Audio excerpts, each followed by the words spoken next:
magandang araw. So, ito po yung October 7. Ito po yung araw ng 40 days ng aking papa. So, ito po sila is nagdadasal sila ngayon. Sorry kasi ang pagbi-video ko is nasa Messenger. So, hindi po siya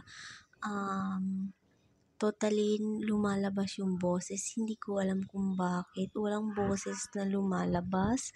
So, gusto ko sana may record lang talaga yung prayer. But then, wala talagang boses. Parang amang, amang siya. Dayun. So, wala tayong magawa pag ganun. Hindi ko rin alam yung setting or talagang ganun ba talaga siya. So, pag nagko-call, i-video, wala siguro talagang boses or sa phone ko lang ba talaga yon. So, ito po, dadasal sila ng yung para sa soul. Ayan. Meron diyang mga Hail Mary, Our Father, at saka yung basta lahat-lahat na ng hindi man kasi ako marunong magdasal, hindi rin ako marunong magsabat. Ano ba yun?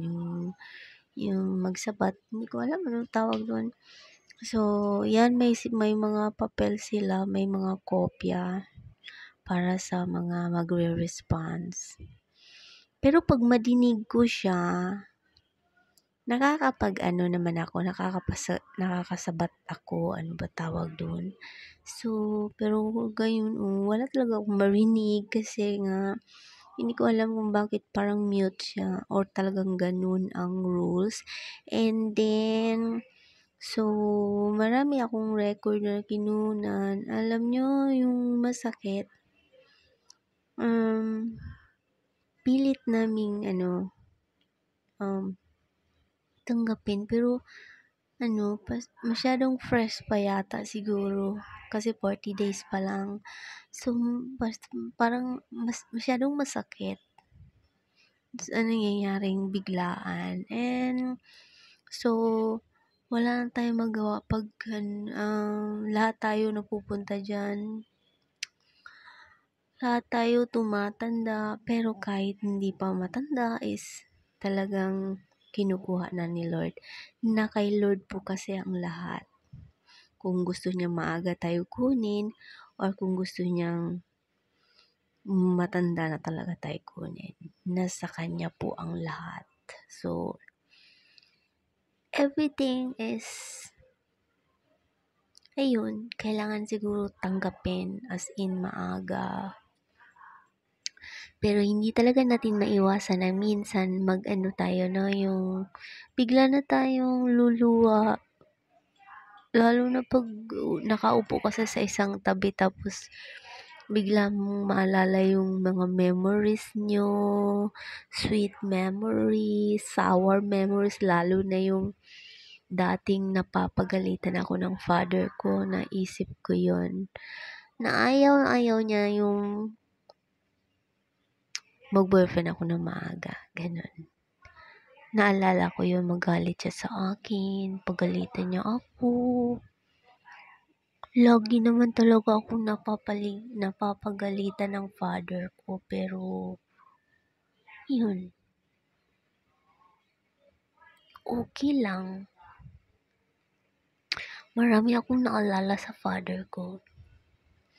Yung magalit siya, tapos minsan pag umuwi siya galing work, may dala siyang grapes, may dala siyang lechon baboy, masarap talaga.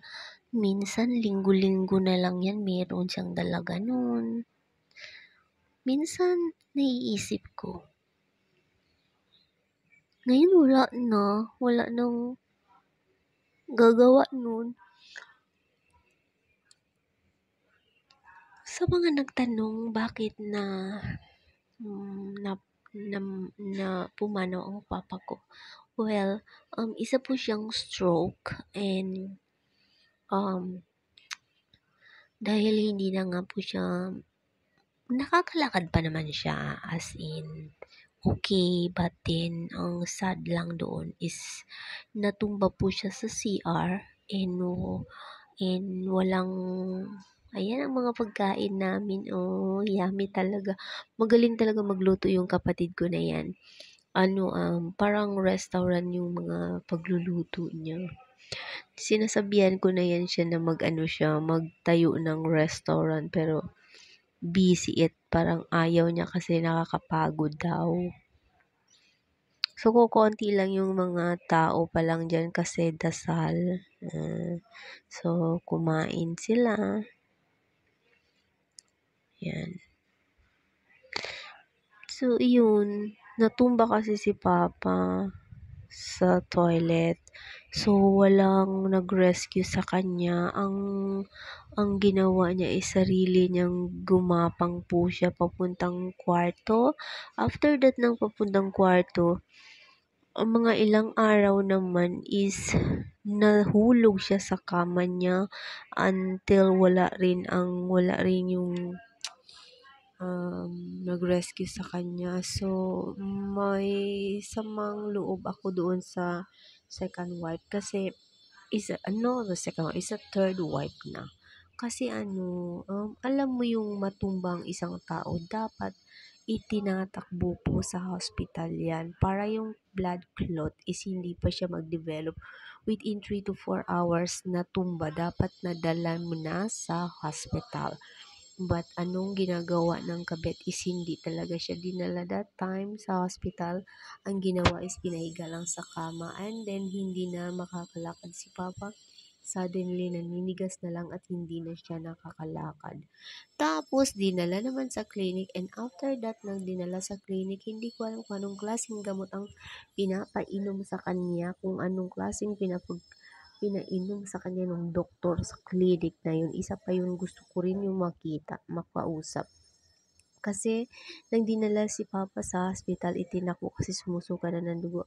He was very weak and ang blood clot niya is 3 na po sa ulo at naninigas na po within 2 weeks na bago lang siyang madala sa hospital at hindi na nga po siya tinatanggap ng hospital because 2 weeks na siyang nakaratay.